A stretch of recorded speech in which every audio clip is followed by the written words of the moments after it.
В Бишкеке прошел полумарафон Snow Leopard 2025. 21 сентября в столице состоялся 6-й международный полумарафон Snow Leopard Run 2025. Более 4800 участников из 29 стран вышли на старт.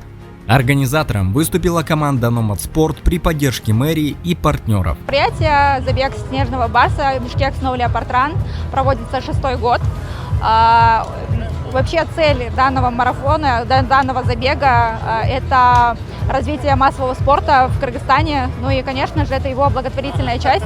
То есть часть стартовых взносов мы перенаправляем на благотворительные проекты. Это покупки фотоловушек, автомобиль Нива.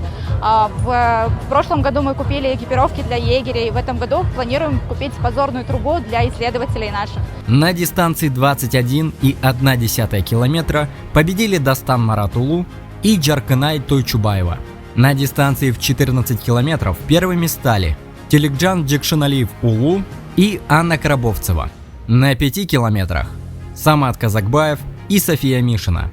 Часть средств от стартовых взносов направляется на сохранение снежного барса и экологические проекты, в том числе поддержку егерей и развитие инфраструктуры для защиты природы.